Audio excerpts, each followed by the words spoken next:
They began queuing here even before dawn. Many still loyal and grateful to the party that helped liberate South Africa and has been in power ever since. We've got freedom of speech, better roads, better facilities, and we are no longer treated like slaves, like they did treat us like slaves long ago. So you'll be voting today for the legacy of the old man. Of Nelson Mandela, so for the ANC. No doubt about it. Which explains why President Jacob Zuma, voting here, will almost certainly keep his job, despite being accused of corruption.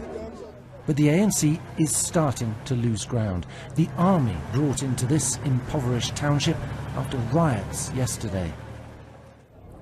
In troubled communities like this one, the optimism of 20 years ago has evaporated, to be replaced by cynicism, frustration, and increasingly by violence.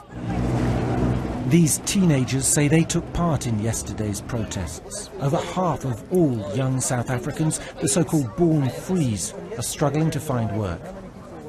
Since Zuma, our new leader, he has done nothing but corruption. He spent a lot of money on upgrading his house than upgrading the lives of South Africa.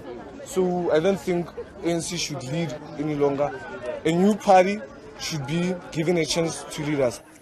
And there are plenty of parties vying for power, splitting the opposition vote. Some promise an end to corruption, others complain that too much of the economy remains in white hands.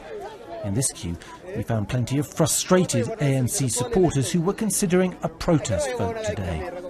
Me, by not voting them in, by not voting them today, I'm sending a sign to them that I am your supporter, but the thing is, I'm a bit frustrated with what you're doing to our people. And that's a common view here, that the ANC is losing its way, but may not be beyond redemption. Andrew Harding, BBC News, South Africa.